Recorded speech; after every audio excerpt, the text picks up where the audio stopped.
ये कहानी है 1938 कैरली नाम के एक आदमी की, हंगेरियन आर्मी में, और वो उस कंट्री का बेस्ट पिस्टल शूटर था।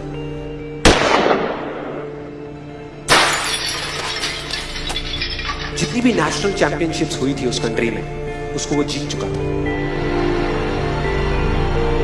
और सबको ऑलमोस्ट कंफर्म था कि 1940s में जो ओलंपिक्स होने वाले हैं उसमें गोल्ड मेडल कैरली को ही मिलेगा।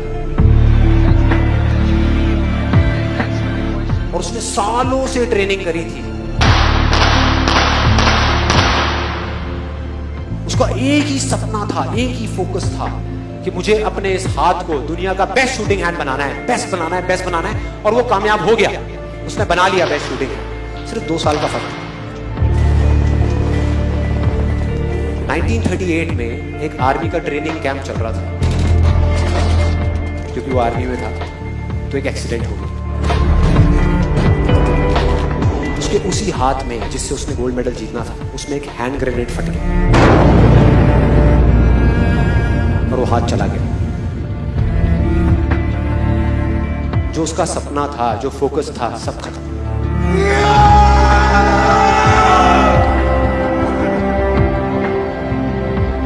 उसके पास 2 रास्ते थे। एक तो ये कि वो बाकी की पूरी जिंदगी रोता रहे और कहीं जा करके छुप जाए,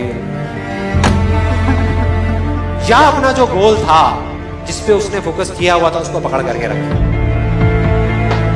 तो उसने फोकस किया उस पे नहीं जो चला गया था, जो उसके पास नहीं था। उसने फोकस किया उस पे जो उसके पास था।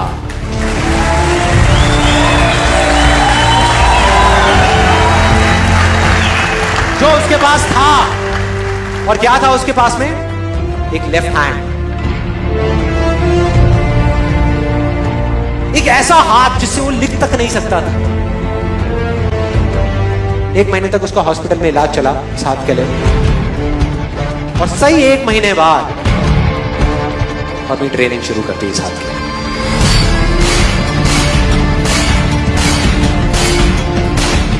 ट्रेनिंग के 1 साल बाद, मतलब कि 1939 में वो वापस आया।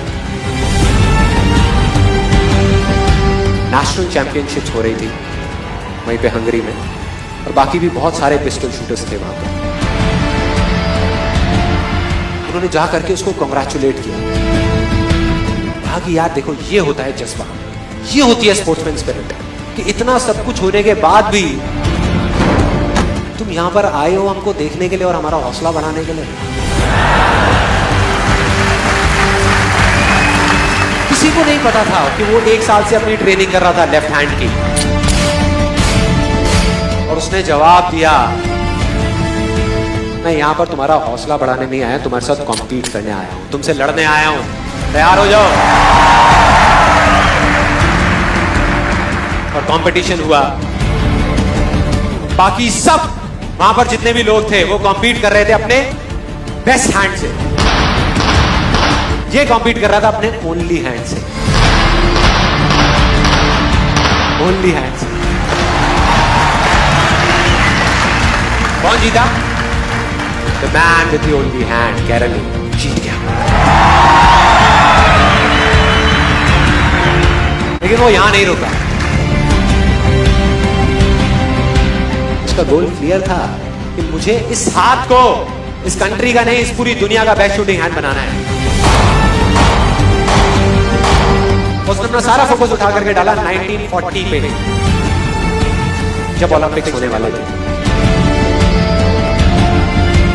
लेकिन 1940s के ओलंपिक्स कैंसिल हो गए वर्ल्ड वॉर की वजह से।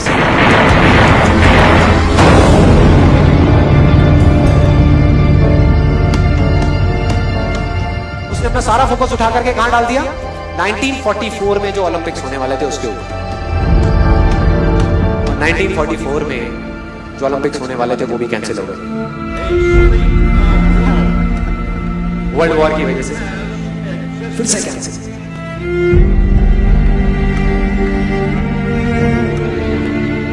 उसने अपना सारा फोकस उठा करके डाल दिया 1948 के ओलंपिक्स में। 1938 में उसकी एज थी 28 साल। 1948 में उसकी एज हो चुकी थी 38 इयर्स। और जो यंगर जो प्लेयर्स आते हैं निकल करके, उनसे कॉम्पीट करना मुश्किल होता चला जाता है। लेकिन मुश्किल नाम का ये वर्ड था ही नहीं उसकी डिक्शनरी में। वो गया, पूरे वर्ल्ड के बेस्ट शूटर्स आए हुए थे जो अपने बेस्ट हैंड से कॉम्पीट कर रहे थे, और ये अपने ओनली हैंड से कॉम्पीट कर रहा था। और कौन जीता?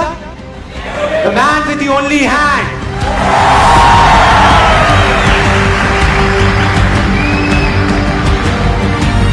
लेकिन वो तब भी नहीं रुका।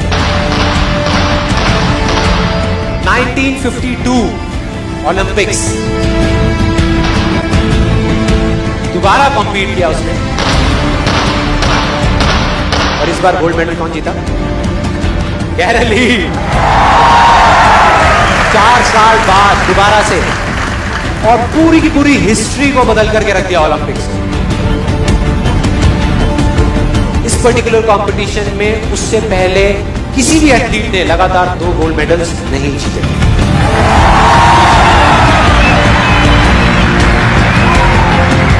अब किसी भी लूजर के पास चले जाओ, उसके पास लिस्ट होगी बहानों की कि मैं इस वजह से फेल हुआ अपनी लाइफ में, इस वजह से मैं कुछ नहीं कर पाया। बहुत लंबी लिस्ट है।